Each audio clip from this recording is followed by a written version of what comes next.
Assalamualaikum warahmatullahi wabarakatuh. Perkenalkan, nama saya Aksa Fauzan dengan NIM 66612300029 dari kelas 3E.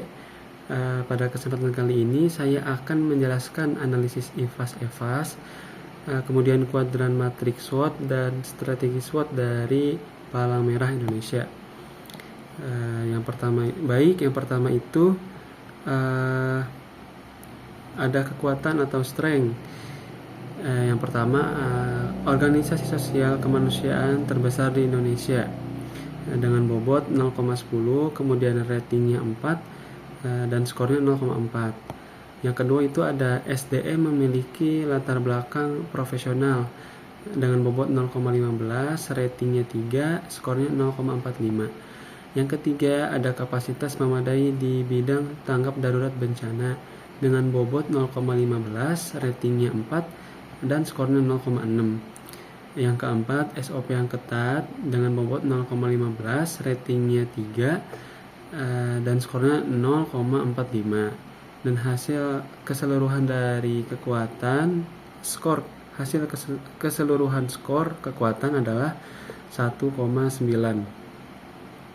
Kemudian ada kelemahan atau weakness. Yang pertama itu ada tata laksana belum berfungsi dengan baik dengan bobot 0,15, ratingnya 2 dan skor 0,3. Yang kedua ada kapasitas SDM belum merata meliputi sarana prasarana dan dana dengan bobot 0,10, ratingnya 2 dan skornya 0,2. Yang ketiga kapasitas operasi penanganan bencana dan kesehatan belum merata dengan bobot 0,10, ratingnya 2 dan skor 0,2.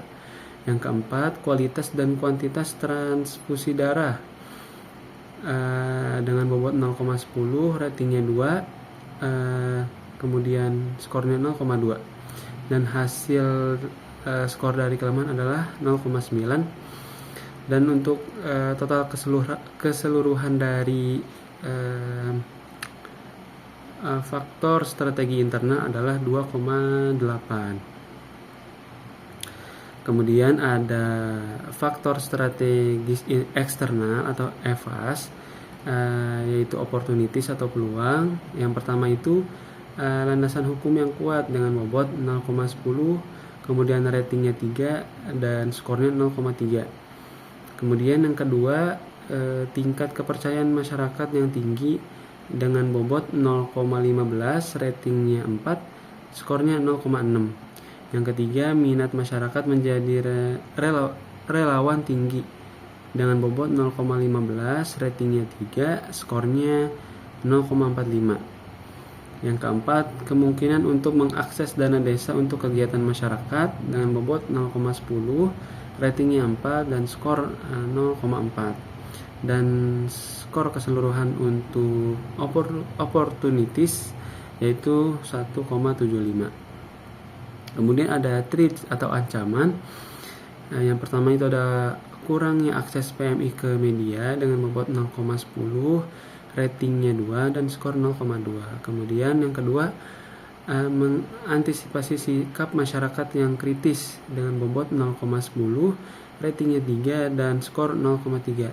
Yang ketiga, strategi kerja sama dengan sektor swasta yang belum rampung dengan bobot 0,15, ratingnya 3 dan skor 0,45.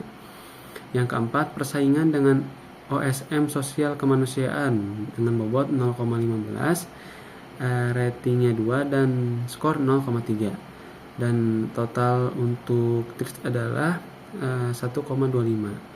Adapun total keseluruhan untuk EVAS adalah 3.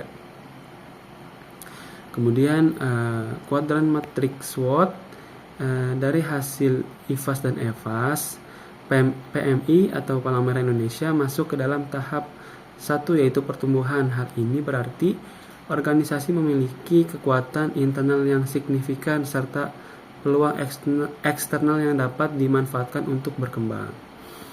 Kemudian ada strategi SWOT, itu ada ST. Yang pertama itu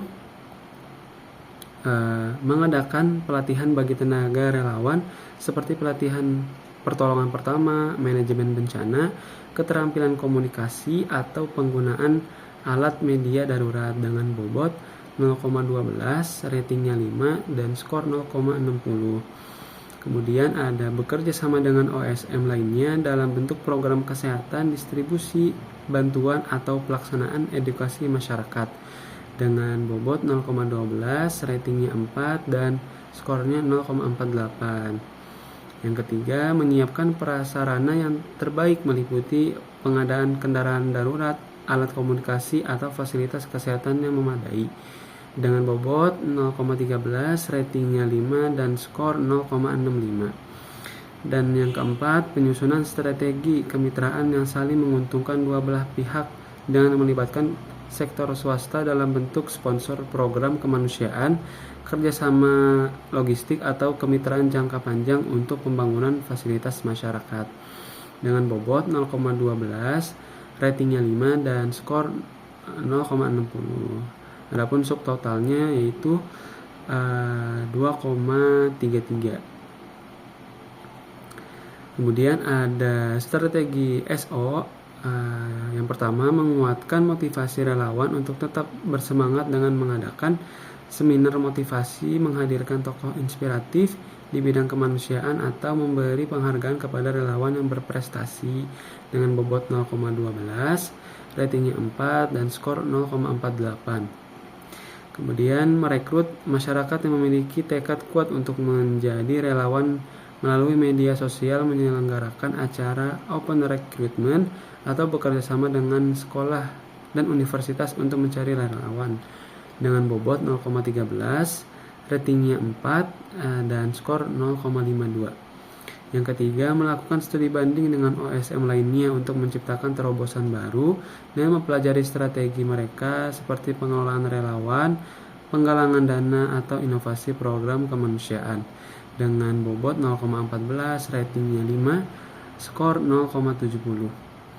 Kemudian yang keempat, pemaksimalan dana yang dimiliki dimanfaatkan seefektif mungkin untuk program PMI, termasuk penyediaan kebutuhan medis darurat, pelatihan tanggap bencana, atau penyelenggara kegiatan sosial yang langsung berdampak pada masyarakat dengan bobot 0,12, kemudian ratingnya 4, dan skor 0,48. Dengan subtotal 2,18. Adapun total dari SO dan ST adalah 4,51. Kemudian ada strategi WO. Yang pertama adalah PMI berkolaborasi dengan Dinas Kesehatan dalam hal kemanusiaan dan kesehatan dapat memainkan peran penting dalam memberikan bantuan dengan bobot 0,15, ratingnya 5, dan skor 0,75. Yang kedua, bekerja sama dengan Dinas Kesehatan terkait penyediaan kebutuhan obat-obatan maupun sumber daya manusia dengan bobot 0,13, ratingnya 5, dan skor 0,65. Yang ketiga, dengan dasar hukum yang kuat, PMI dapat menerbitkan kebijakan untuk melakukan pembaharuan pelayanan dengan bobot 0,15, ratingnya 4, dan skor 0,60. Adapun subtotalnya yaitu 2. Kemudian strategi WT, yang pertama, perlunya kerjasama media untuk memperluas kerjasama dengan pihak organisasi kemanusiaan lainnya dengan bobot 0,15, ratingnya 2, skor 0,3. Yang kedua, mencari pihak swasta yang ingin bekerja sama dengan PMI dengan bobot 0,13 dengan rating 3 dan skor 0,39.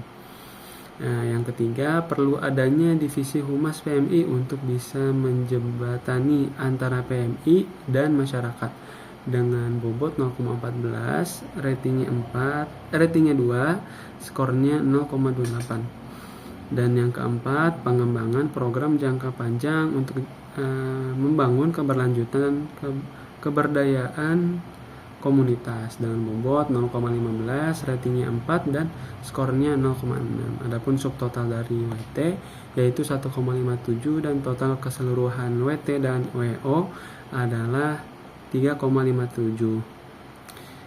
Mungkin cukup sekian yang bisa saya sampaikan, kurang lebihnya mohon maaf.